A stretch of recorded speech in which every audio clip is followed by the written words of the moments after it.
श्री स्वामी समर्थ. जय जय स्वामी समर्थ. कसे आहात सर्व मित्र आणि मैत्रिणींनो. मी शुभांगी पोळ आणि तुम्हा सर्वांचं खूप खूप मनापासून स्वागत करते.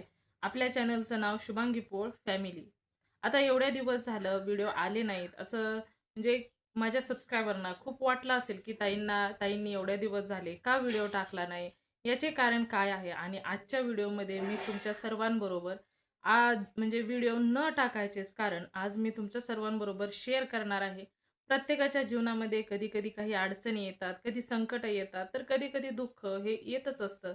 कारण हा निसर्गाचा नियम आहे. कधीच कोणत्याच म्हणजे कोणाच्याच बाबतीत की कंटिन्यू सुख आहे किंवा कंटिन्यू दुःख आहे किंवा कंटिन्यू आनंद आहे असं कधीच कोणाच्याच बाबतीत होत नसतं.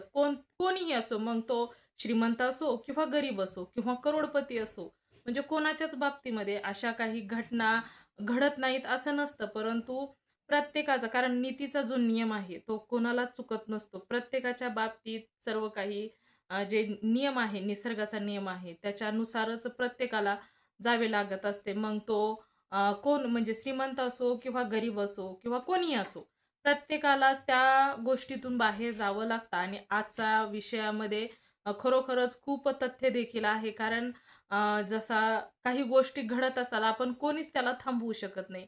मग तो कोणीही असू द्या.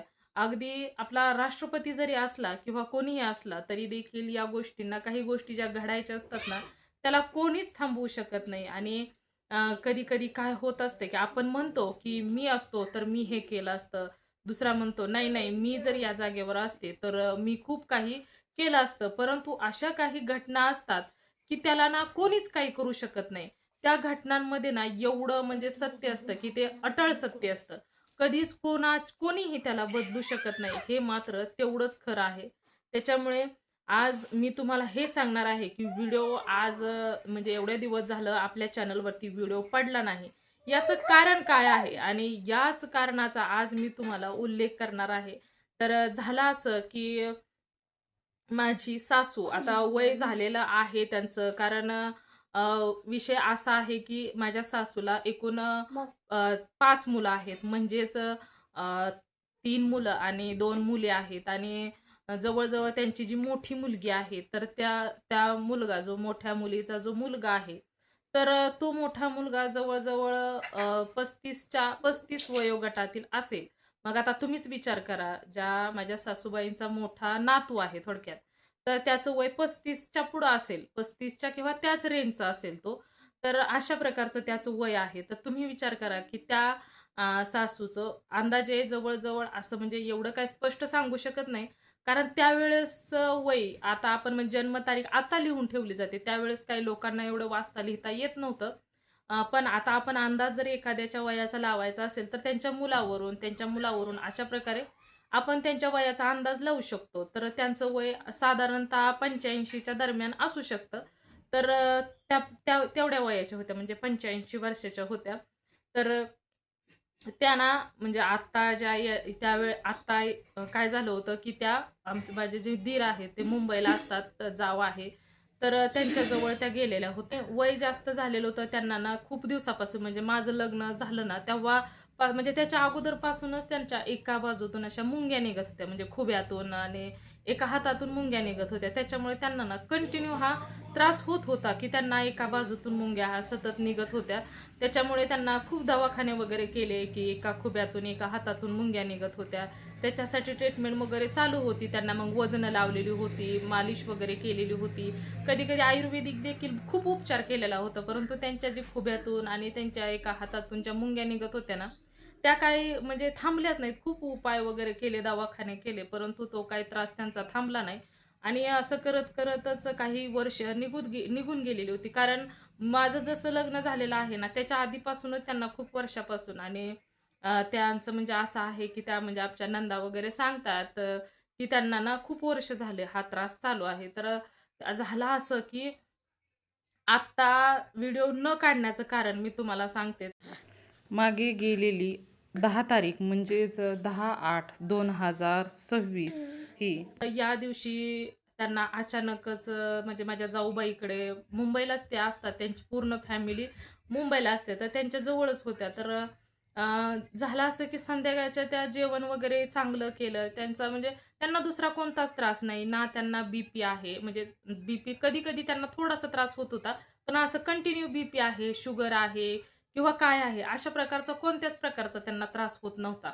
म्हणजे जसं आत्ताच्या आत्ता बघितलं ना, तर 30-40 वर्षातील व्यक्तींना किंवा स्त्रिया असो, कोणी असो, त्यांना लगेचच बीपीचा वगैरे कशाचा ना कशाचा त्रास होतच असतो. परंतु त्यांचं ना 85च्या दरम्यान वय झालेलं होतं. तरीसुद्धा त्यांना कोणत्याही प्रकारचा त्रास होत नव्हता. काही नाही, एकदम ठणठणीत शरीर होतं. बाकी ना मग त्यांना फक्त ती मुंग्याच येत होत्या. याच्या व्यतिरिक्त ना त्यांना कोणत्याच प्रकारचा त्रास देखील होत नव्हता.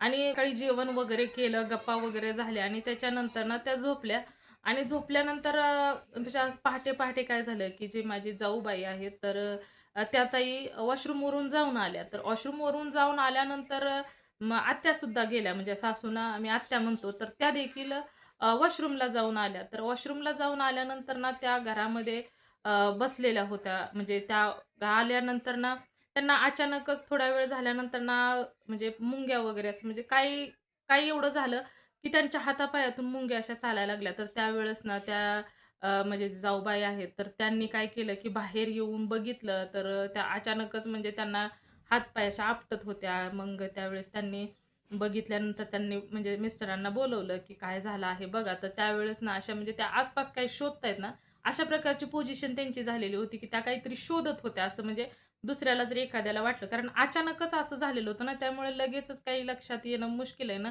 की नक्की त्यांना झालंय काय? तर त्यावेळेस ना त्यांचं म्हणजे त्यांनी लगेचच डॉक्टरांशी म्हणजे जे फॅमिली डॉक्टर असतात, तर त्यांच्याशी संवाद साधला, की झालेलं काय आहे? तर त्यांना ना अचानक एक हात आणि पाय उचलायला प्रॉब्लेम होऊ लागला. तर त्यावेळेस ना त्यांना लगेचच जवळ जे आपण कधीही असू द्या, पहिल्यांदा जे जवळचं हॉस्पिटल असतं तिथंच पहिल्यांदा आपण धाव घेत असतो.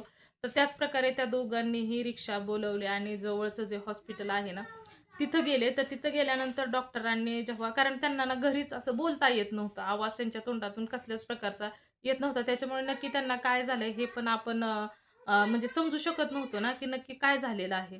तर त्यावेळेस हॉस्पिटलमध्ये जेव्हा घेऊन गेले, तर तिथं गेल्यानंतर आता कोणतंही कितीही मोठं हॉस्पिटल असू द्या, की डायरेक्ट कोणीच कोणत्याच पेशंटला लगेच विलाज करण्यासाठी घेत नाहीत. म्हणजे एम-आर-आय करण्यात आला.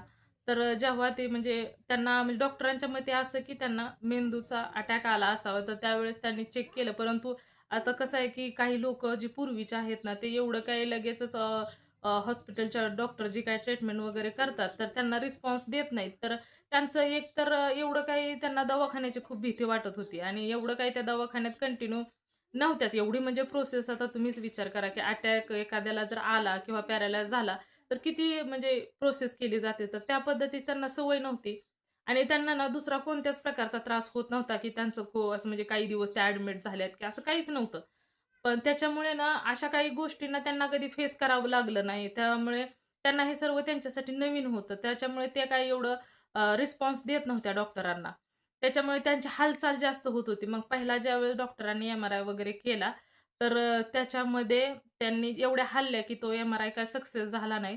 मग त्यामुळे डॉक्टरांनी लगेच ट्रीटमेंटला पण घेतलं नाही. कारण त्यांना हालत होत्या ना, त्याच्यामुळे त्याच्यात नक्की काय झालेलं आहे त्यांच्या शरीरात, हा पॉइंट सापडला नाही. मग त्याच्यानंतर ना त्यांना जरा समजून सांगितलं डॉक्टरांनी, मॅडमनी आणि समजून सांगितल्यानंतर त्या तयार झाल्या. एम-आर-आय केला. तर एम-आर-आय केल्यानंतर ना त्यांच्या मेंदूमध्ये एक गाठ आहे असं डॉक्टरांनी सांगितलं. तर त्याच्यानंतर त्यांच्यावरती ट्रीटमेंट चालू झाली. ट्रीटमेंट चालू झाल्यानंतर ना जे काही इंजेक्शन वगैरे आता त्या डॉक्टरांचं आपल्याला काही एवढं माहीत नसतं, पण ट्रीटमेंट चालू झाली. तर पहिल्यांदाच त्यांनी इंजेक्शन ते जे असतात डोक्यातील गाठ, तर ते काही विरघळण्यासाठी किंवा दुसऱ्या गाठी अजून होऊ नयेत, याच्यासाठी त्यांनी एक इंजेक्शन दिलं.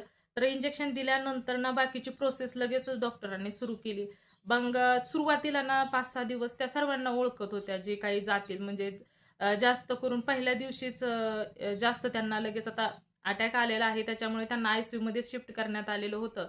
तर येणाऱ्या-जाणाऱ्यांना म्हणजे जिथं ते तिथं होते त्यांना म्हणजे जवळची कोण असतील म्हणजे त्यांचा मुलगा, सून, मुलगी अशा प्रकारचे किंवा जवळचे जे नातेवाईक होते ना, तर त्यांना हॉस्पिटलमध्ये जाऊ देत होते पहिल्यांदा 1-2 दिवस. पण नंतर जसं पेशंटची हालत सीरियस होत गेली ना, त्याच्यानंतर ना त्यांना पूर्ण जे स्पेशालिस्ट होते ना, तेवढेच त्या म्हणजे आयसीयूमध्ये जाऊ शकत होते. बाकी कोणालाच जाऊ देत नव्हते. फक्त काही 4-5 मिनिटं जाऊ देत होते. त्याच्या व्यतिरिक्त नाही. तर त्यांच्यावरती अशा प्रकारची प्रोसेस सुरू झाली.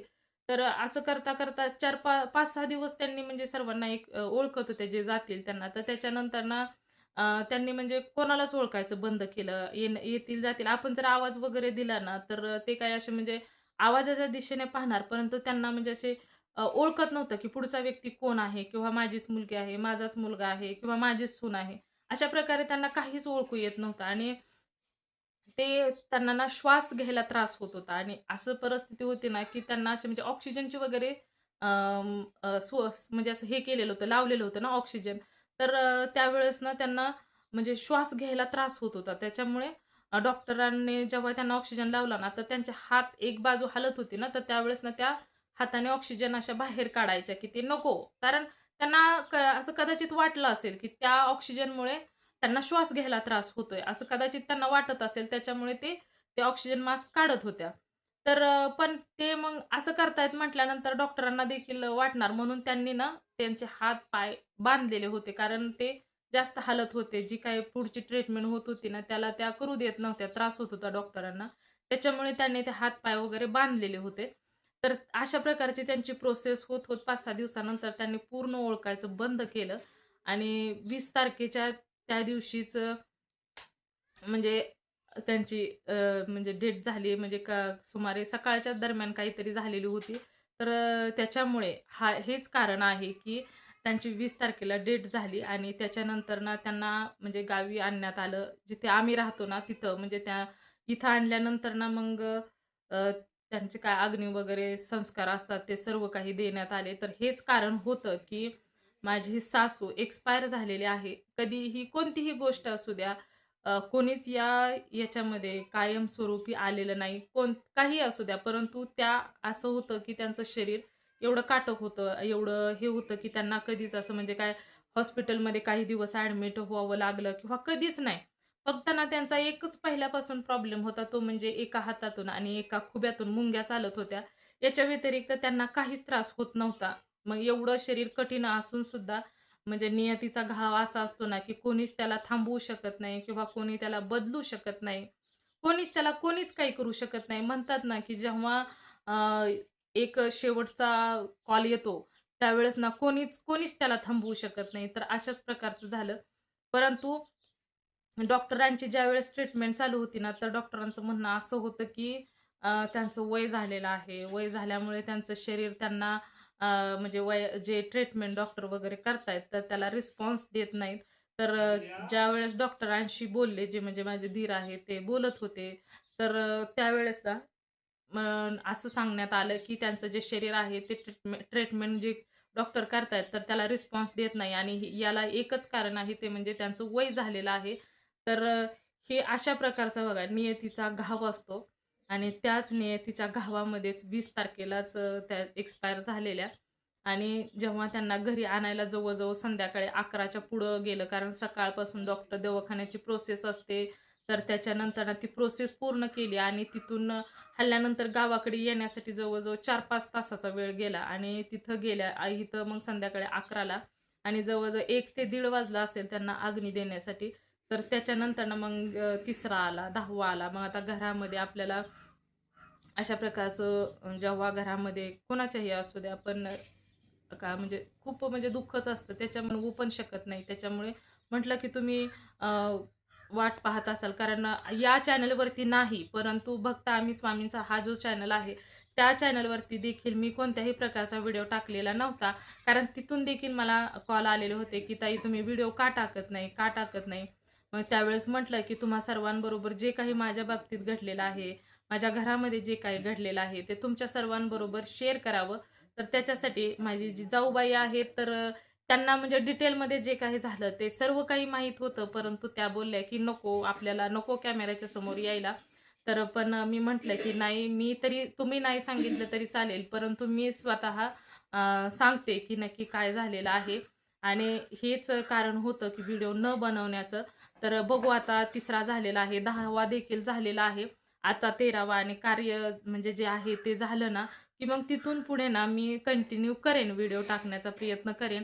परंतु आता काही सुरुवातीचे काही दिवस असतात. आता काम वगैरे असतंच. आता घरातील आपल्याला कपडे धुणं-धाणं, सुतक असतं ते सर्व काढायचं असतं.